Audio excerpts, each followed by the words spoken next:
Thank you so much for the introduction, and thank you so much for inviting me to talk here, and it's a great honor to be here. And so today I'm going to talk about some of my past research and current research in terms of trying to figure out how to develop more comfortable VR and AR displays. But before I do that, I would like to start with a quick acknowledgement to my current and my past graduate students, and because most of the work that I present here were their hardworking results, and also my current and past sponsors. And so in general, my group, I want to start briefly introducing my research group in terms of the general research topics. Most of them I won't talk about in detail today. So my group has been doing research in general in 3 different areas. And one of the first area is to develop optical technologies for wearable displays, on their eye displays.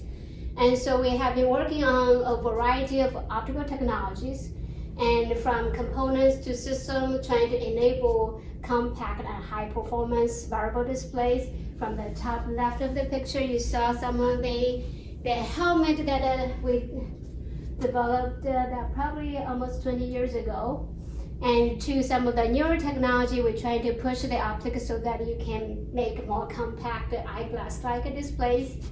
And another area of interest that I have was to use our skills of developing the optical technology to develop wearable displays for special applications. And so some of the applications were for defense, and some of them for users, like for users with a disability or special needs. And for example, this particular example here at the bottom was a wearable display that we collaborated with a company to develop a device as a assistive technology for people with very poor vision or legally blind. And you may have seen some of the news recently. And another area of research interest was to develop display technologies that enable more realistic rendering of visual cues in VR and AR display, and trying to minimize visual fatigue or make the displays more visually comfortable to users. And so today I'm going to highlight a few of the research that we have done in the past in that category. And another area of research that we have been working on over the years was to develop interaction techniques that work with augmented or virtual reality systems. And so this is actually one of the systems we started developing 20 years ago. And at the time, we used one of the wearable display system we call HMDs to build a cave-like immersive augmented environment. And through that, we have done a number of interesting studies to look at how you can utilize gestures, or you can use tangible physical objects superposed with a number of gadgets so that you can interact with the digital content. All versus we can have other different variety of devices. And then we also investigated and tried to understand how people actually effectively interact or collaborate with each other in such an environment through these devices.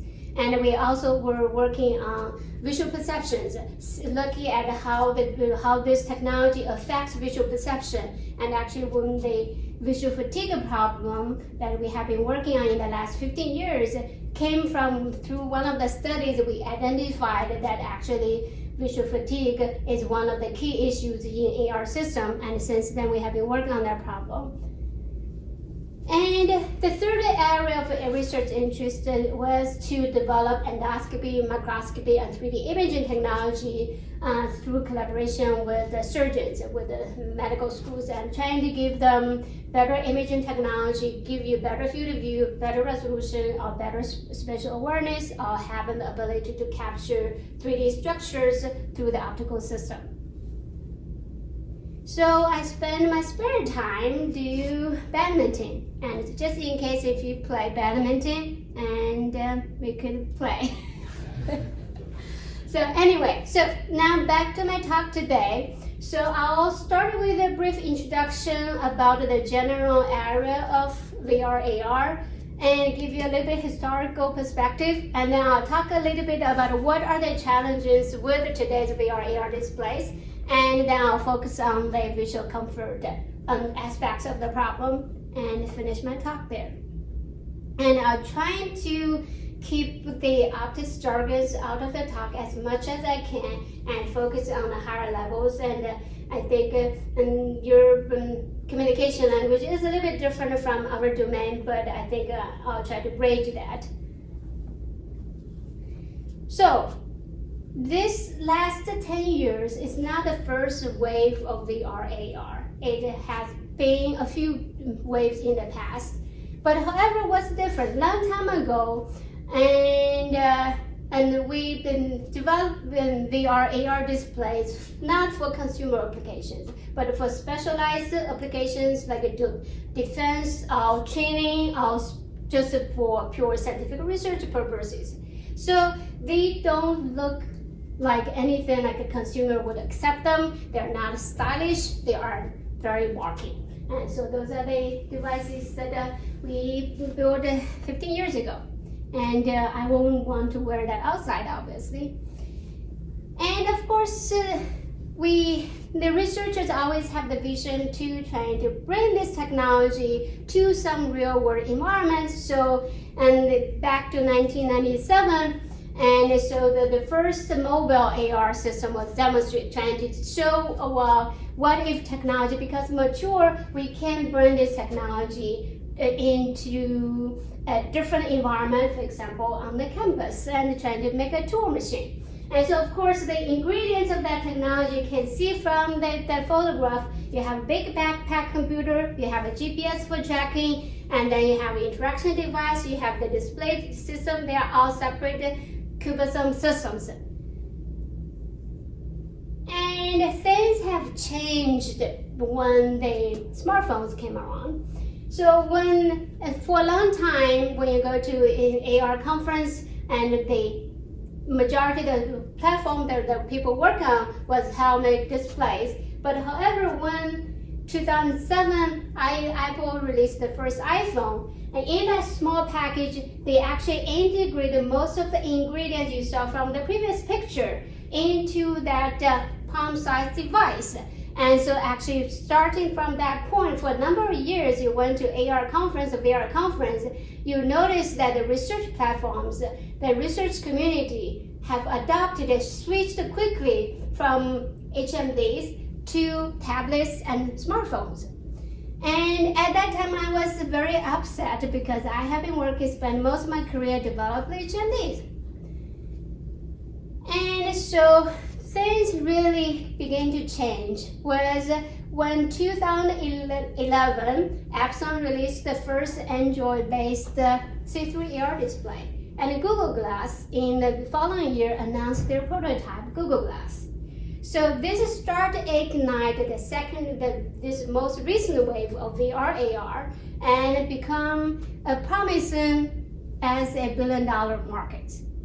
And what really became real was when 2012, a 21-year-old did a kickstart and then started building VR headsets, and then in 2014, he sold the company in $2 billion.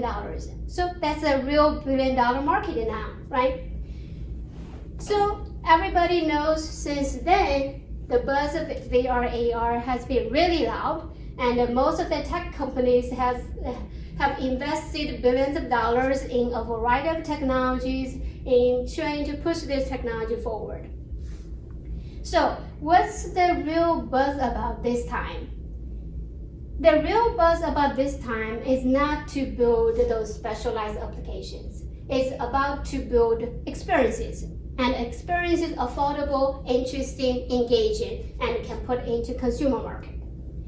So the concept of the VR headsets actually came, you can date that back to 1838 when Sir Charles Weston proposed the stereoscope. It has nothing similarity in the diagram, look like HMD, but that's the basic concept we saw 150 years ago. And trying to through a pair of mirrors, and you can see a pair of photographs, and through the pair of photographs you see a 3D scene floating in front. So today's VR experience we are trying to build, of course, is not trying to look at a static photograph. We want to rely upon today's computing power and create very engaging, interactive, immersive experiences, put you into an exotic digital world.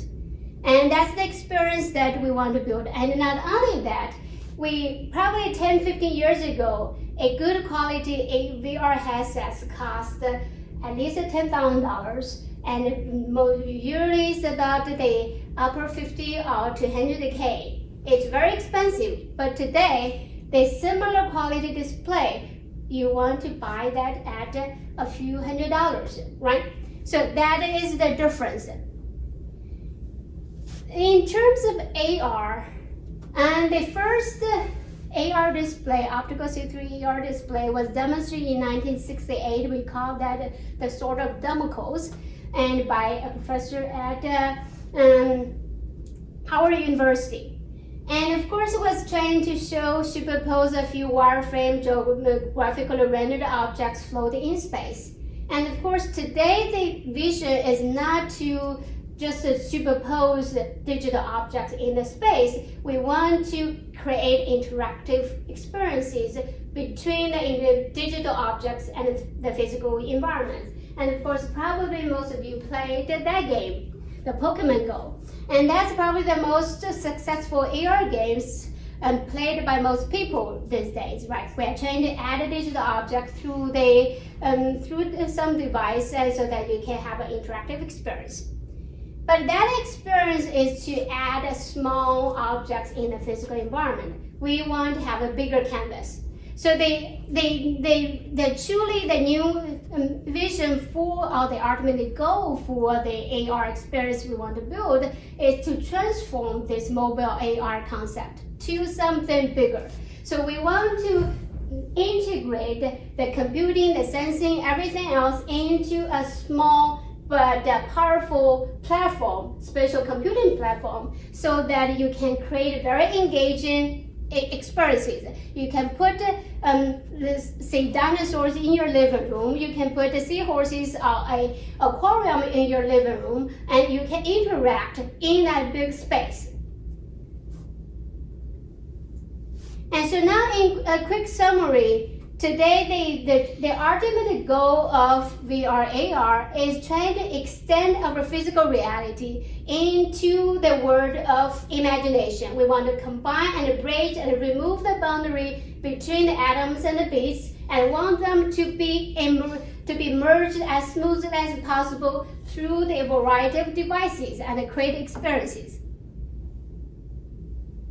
So now I'm going to shift the gear to talk about, because one of the key technology in that spatial computing platform is the display. And so the challenges in the VR AR displays, even though there are billions of dollars invested in the industry, and it doesn't, you probably haven't seen that many glamour looking and AR glasses out there you can buy yet. And so what's the problem? And so it turns out, in order to develop this spatial computing platform for the next generation of computing, is very difficult. It involves a wide range of technology, from interaction to AI to perception, many things. And I'm giving you a link. I really like that talk. Was a researcher, and he's also one of the very early pioneers, Dr. Ron Azuma. and have a plenary talk about the different challenges to build a compelling spatial computing experiences. And for students, that will be a good reference to start with. But among all the key components in that system in building a spatial computing platform, a key enabler is a lightweight, non-intrusive, and comfortable display technology. But that's not only very critical, but perhaps everybody in the industry agree that's one of the most challenging enablers. So everybody probably have heard about the Moore's law. The number of transistors integrated on my circuits doubles approximately every 2 years. We have seen that very successful.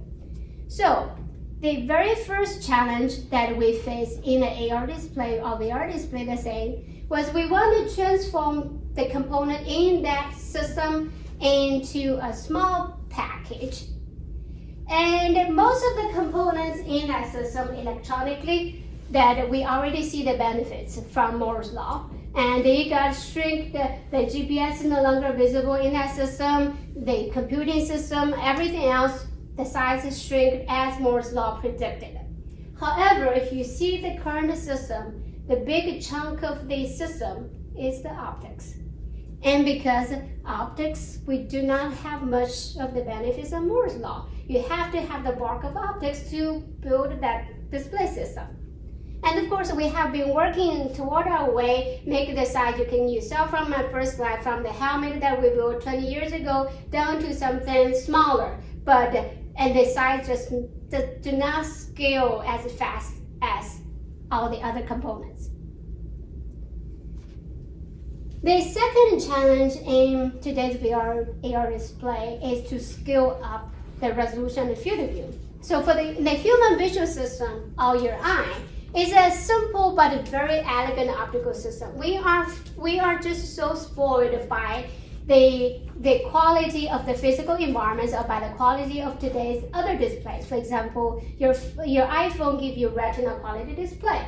So the resolution typically we are familiar with 20/20 normal vision, 1 arcminutes or 60 pixels per degree.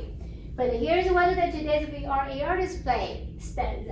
VR display 5 to 10 arcminutes, you can see the squares of the pixels. AR displays a little bit better, 2 to 3 arcminutes, and a field of view. And that's one of the things that the people have been crying for. VR display field of view, the most is 110 degrees today, and if you look at the human visual field of view, it's not adequate enough to give you that full immersion yet. AR display today, the best is about 50 degrees. HoloLens 2 was 52, right? So that's one of the dimensions that becomes very challenging to scale up, and people have been working on that. So another problem with the AR display, and if you look around, there are huge range of brightness change, indoor, outdoor, from a dark night to a very sunny beachside. And if we need to make AR display universally accessible, then they need to be adaptive to the different environments. Of course, today's AR display, the display technology in general, does not offer that capability. And you stay indoor, you see a dark image, outdoor wash out, right?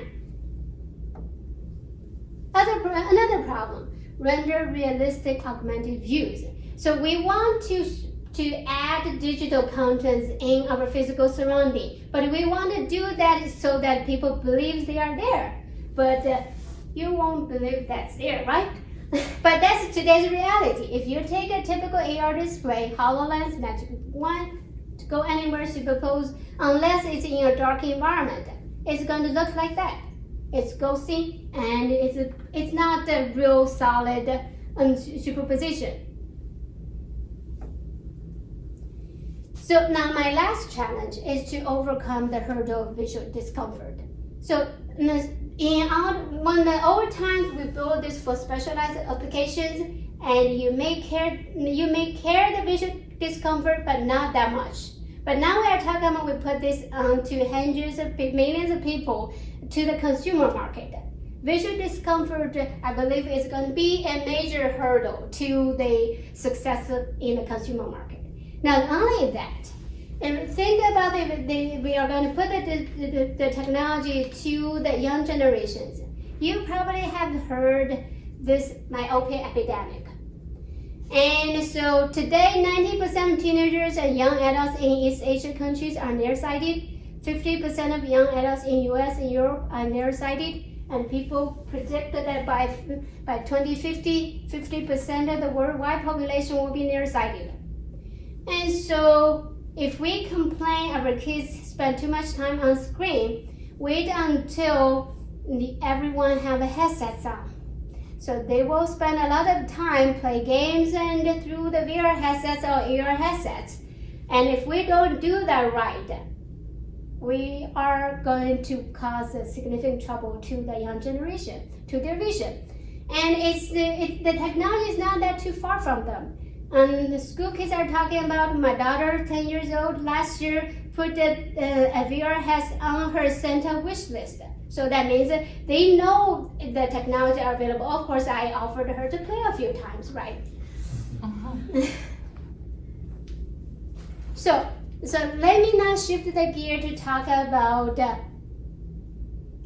the visual comfort issue. So a very quick glimpse of the human eye optics. This is I'll have a very few slides talk about the optics, but here's one of them. So when you look at the human eye, and there's one thing that in the human eye, we know we have the eyelids inside of the eyeball, and it happens that the eyelids can change shape. So it means when you look at closer, the eyelids get fatter, and so your eye system gets focusing closer. And when you look further away, the eyelids is relaxed, and so they focus further away. It's a very simple mechanism. You can think about your eye is like a camera. So in that process, and there are a number of things happen, and I typically refer them as a focusing cues. So when you look at in a physical environment, for example, when you look at a beach ball nearby or a Rubik's Cube far away, if your eye is focusing on the beach ball, then you, at the back of your retina, that's your photodetectors, you see the beach ball in a sharp, and then the cube is blurry. If you switch your focus back to the cube, you see the opposite thing happens. And in reality, it's this retina image effects stimulate your eye to where to focus on. And of course, oftentimes also it's your interest. So I'm interested to look at her, my eye will adapt and change focus right away, right? So there are two things happen we call accommodation. So when you change focus, your eye is accommodated at the depth of interest Z. In the meantime, your retina image, for the point of interest, your focus is on the near point, and that point forms a sharp image at the back of the retina. For things further away, you give a blur. So the amount of blur is proportional to the distance separation from your point of interest to the object, right? And then another thing happens when you have a binocular system. When I'm looking at, for example, when I'm looking at her, my visual axis, left and the right eye, will turn and verge at her. If I switch my focus to the back, my visual axis will turn and verge at that depth. So that was what we call the vergence cue. And when that happens, the vergence angle is inversely proportional to the distance z. And in the human visual system, the accommodation and the vergence is a coupled action. If you have cues to stimulate accommodation, the eye automatically verge to the point of interest. And vice versa, if your eye verge, accommodation will happen as well. And then that also brings you the blurry effects. So if we plot that accommodation versus the function divergence, typically you see a diagonal line with a slope of 1, and within a range, you see that the darker color gives you the natural view range. That's where you can comfortably, and that's the zone of comfort, and you can tolerate a little bit range. Within this range, if there's disparity, your eye can verge and accommodate. Beyond that range, you start to have funny things, the optical vision, double vision, and that type of thing. What happens to today's display?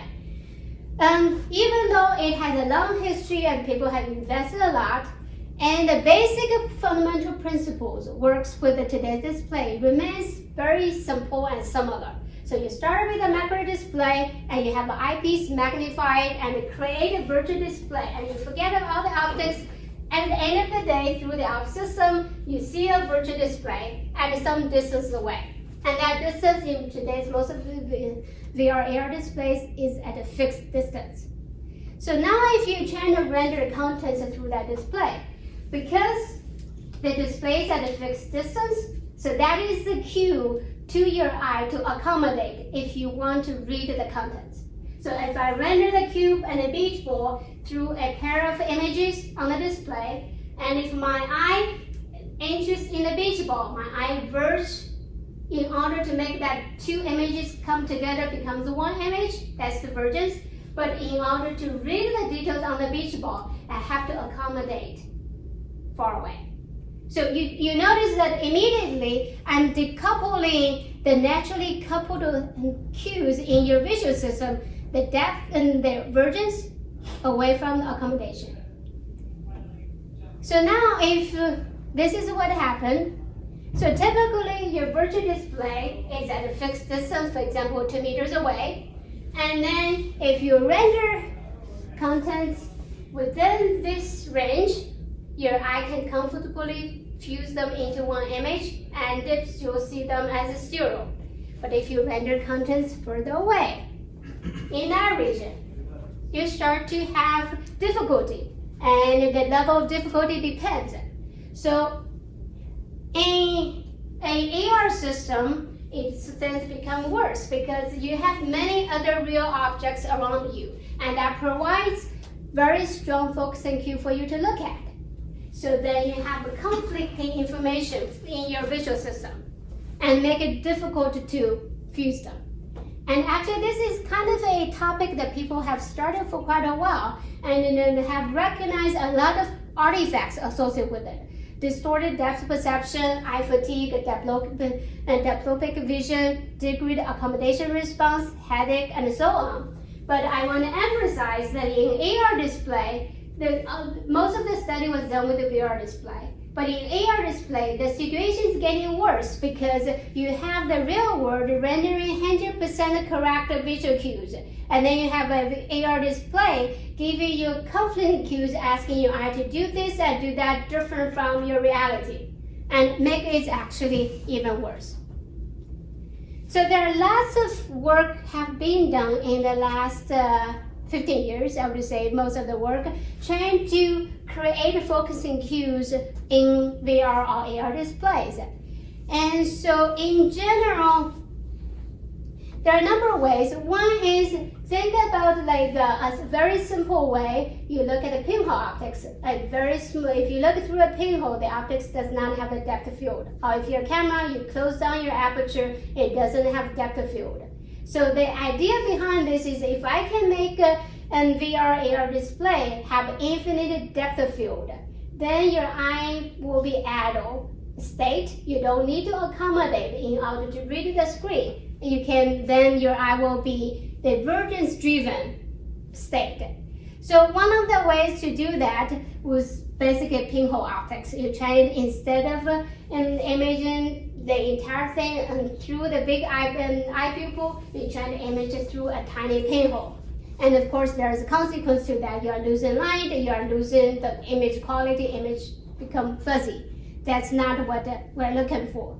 And then another way, similarly, you can extend the depth of field display by putting a focusing element oscillating in your optical system so that everything gets blurry. It's a similar idea, right?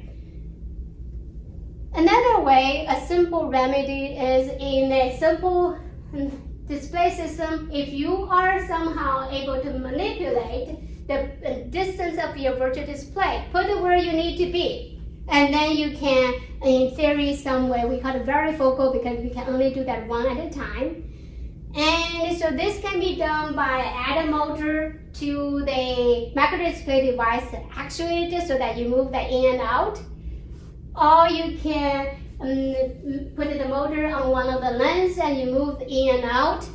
Or some other ways we can use some of the newer technology where actually it's a lens that you can apply a voltage so that it can change the shape of the lens. So it's electrically controlled now. So you can control that by, so this is one of the systems we built years ago, have an eye tracking device, look at where your eye convergence was, and then use that signal to drive the liquid lens to put the virtual display at where it needs to be. For example, in this case, the display was at like 20 centimeter away. This case, it was a meter away.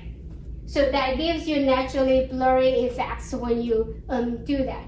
The downside of this is you can only do that sequentially one at a time. You need to know where your eye is looking at. So we have done some work trying to use the same mechanism, but we use the graphical rendering to give you blurry effects for objects where at other distance other than the depth where your eye was focusing on. For example, right now your eye is focusing on the closer distance. The bunny is in sharp rendered, and the further away bunny was graphically rendered to give you some level of blurry.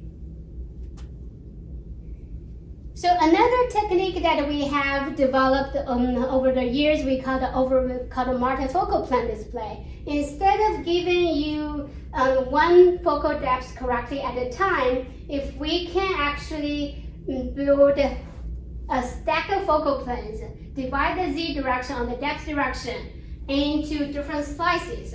So now then, I don't need to know where your eye is looking at. Depends on where your eye is looking at. For example, your eye, if it's interested in that point, the rays from that plane will come into focus, and then the rays from other planes will become blurry depending on how far they are. So we call this multifocal plane displays. And you can do this by physically stack number of focal planes together, which of course is very challenging to do. Or you can add, so imagine the liquid lens example I showed previously. If the liquid lens can operate at a high speed, if your display can update at a high speed, then you can do that in synchronization so that you can create that time multiplexing way. So this is one of the systems that we demonstrated as a two focal plane system. You can see that in this case, there are two focal planes. One is at 30 centimeter away, one is 2 meters away, and there's nothing manipulated to the graphics. This is directly through the camera, and this is as a reference. When the camera is focusing on the closer object, you can see the sharp image. The back object becomes naturally blurry. Versus this other one, when the camera was shifted focusing to the back, this front one becomes naturally blurry. So similar blurry as a physical reference. And then we also use some mechanisms for the fact that your eye actually, instead of creating like hundreds of focal planes, we want to reduce the focal planes to a small number so that it can be actually physically implemented. So we use a perception phenomena where you can actually modulate the contrast between two adjacent focal planes to create a perception of another focal plane in between. So we call it depth fusion effects. So through that phenomena, so these are the depth fusion functions that developed to kind of blending. We were proposing using 6 focal planes, evenly distributed in a dioptrical space, and from near like a 3 diopter to very far away, infinity, and then they can blend it in that way. That video shows how the graphics would be rendered along the z direction. And then this is the physical prototype we built. So this video shows when the camera actually captured the image through the system. If you notice when the camera is focusing at a different, this end is at 3 diopter or 30 centimeter away. The other end was 2 meters away, very far. So you can actually see they are naturally blended together, have correct focusing cue in that system. So we have done a number of tests with that system. It does become much more comfortable than a conventional system. Conventional systems, if you have one focal plane, even myself, working in this type of system for many years, my eye cannot focus at that close. But through that system, it's very comfortable to do. And we measured eye accommodation response and many other things that demonstrate that truly in that system, many of the problems you see in the standard system would go away. The challenge with that technology is it requires your macro display device be run at a high speed. So we were using a TI, the DRP device, but we run them at a very high frame rate, like a 360 frame rate per second to render each image. Actually, we use a binary frame. It's about 30,000 binary frames. And then requires that adaptive optics, the liquid lens device, or the adaptive optics to run at a kilohertz speed so that we can quickly switch them. And then the rendering needs to be done at the same speed. So, and obviously to do that 6 focal plane takes a lot of budget on the hardware. Another way that we have been working on recently was we call the 4D light field display. Think about the real world. Everything in this room, every point emits light or reflects light, and the light comes in all directions. And so if we can create a display that behaves in similar way, so that everything that happens, the ray directions coming from different locations in different directions. So for instance, in order to render that Rubik's Cube, if you are able to create these different rays in different directions, then when your eye is looking at this, if my eye is focusing at this closer end, these rays coming from that tip of the Rubik's Cube will naturally come into focus just like a physical object. And then the rays coming from there, because they're coming from a different distance, will naturally be blurred. So the idea is a 4D light field display renders a true 3D scene, doesn't require the conflict of convergence accommodation problem. And one of the ways to do that is you probably have familiar with the light field cameras.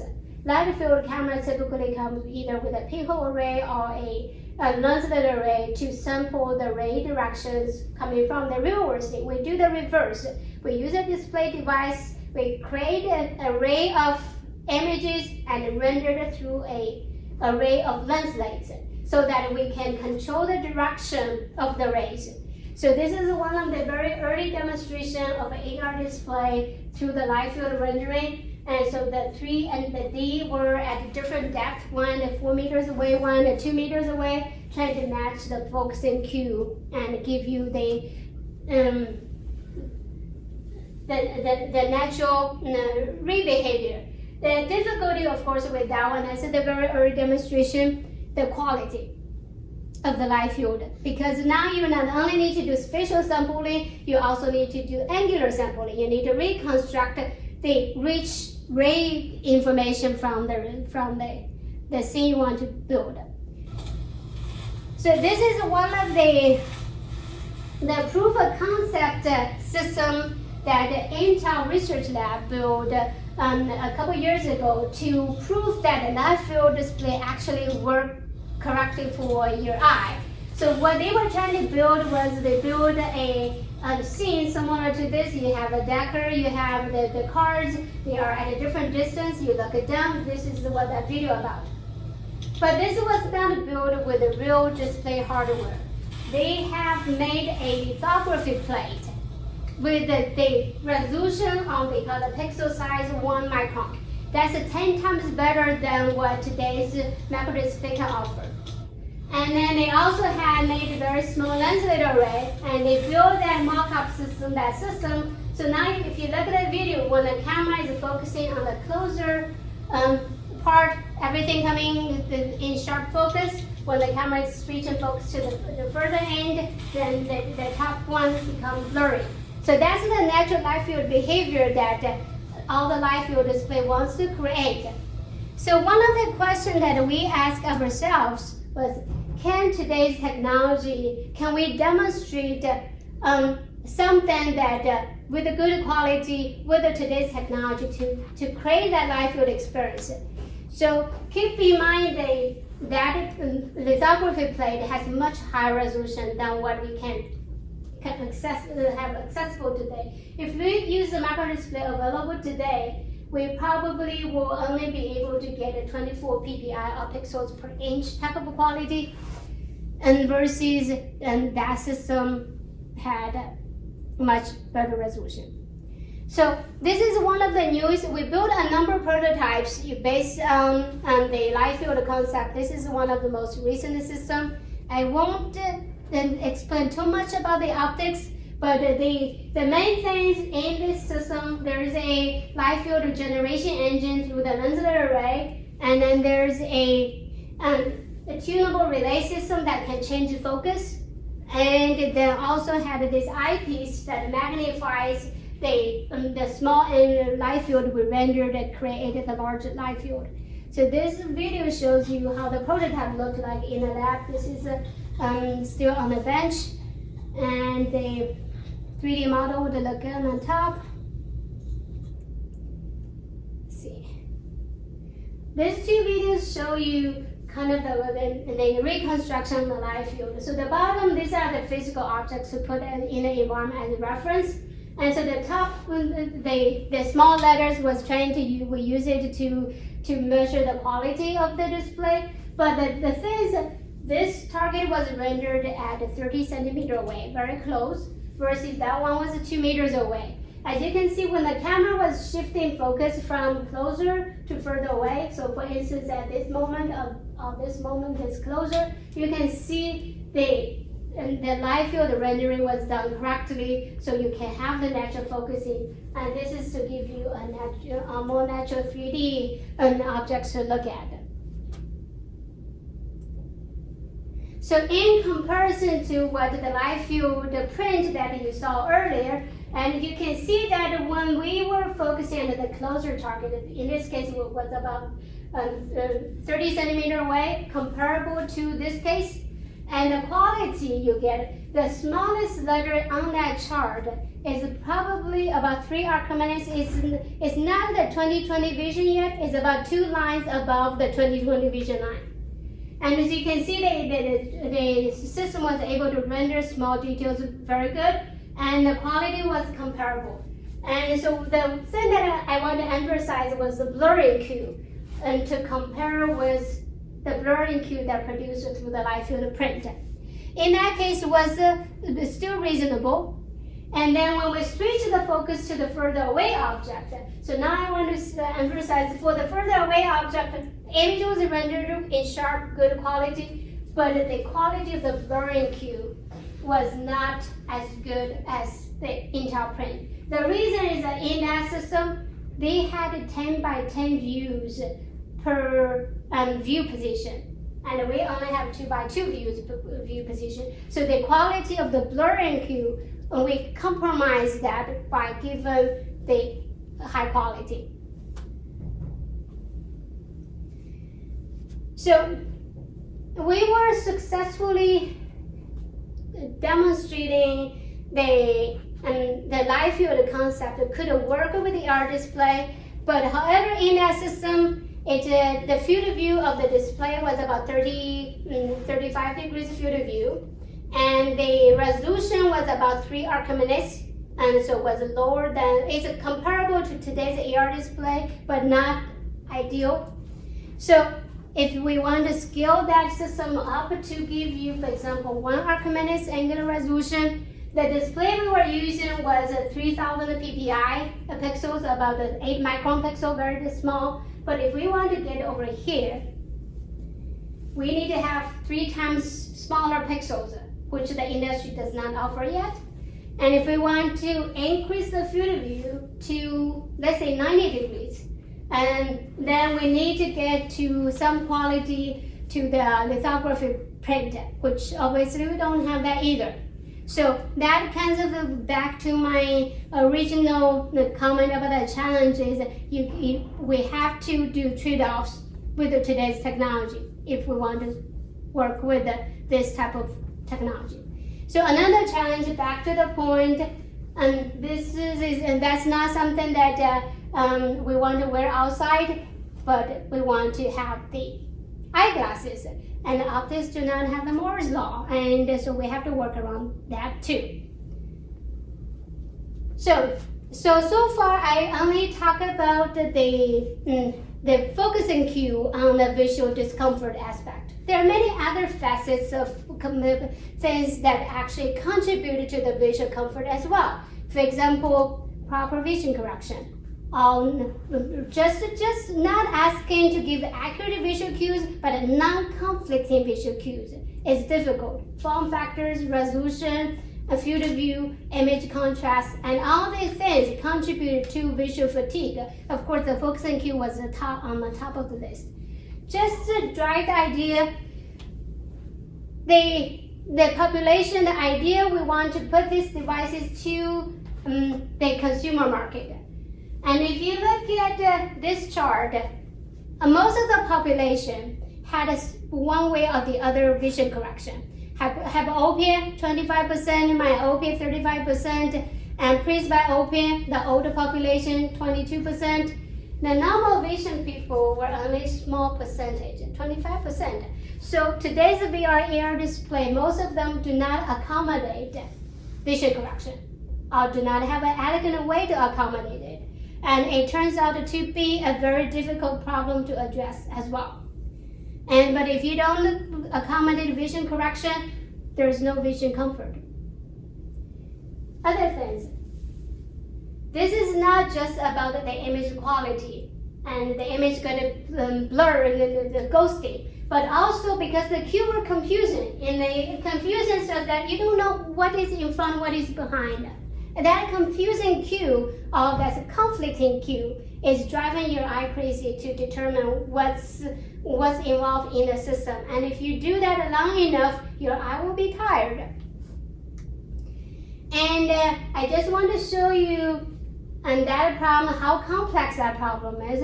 And these are the systems that we built to give you, go from there to here, give you correct occlusion cue. So now you can clearly tell the cat is the relative location in the scene and have good contrast image. But it doesn't come for free. It comes with very complex optics. And this is one of the prototype systems people demonstrated 20 years ago to build a solution for it. Obviously, none of these are good enough to give that type of quality, and because they are too big. So what about the outlook in 2020? So it took a very long time on the time scale, take us from 150 years ago to today. And so we still have a very long list of problems that we need to address in order to get to the point that they are comfortable enough to wear. And I always want to say that we try to evolve the technology and then we want to create new computing experiences. But we should keep in mind when we create a new computing experience, don't create technology that evolve our eyes, especially our children's eyes, in the bad ways. So that we need to, if we want to put something on their head, make sure we have a solution so that it's comfortable. And unfortunately, only one technology today on the market has some level of ability to address the focusing cue problem. Not a full address, but at some level. And everything else, there's no solution to it. And that's the end of my talk. Thank you.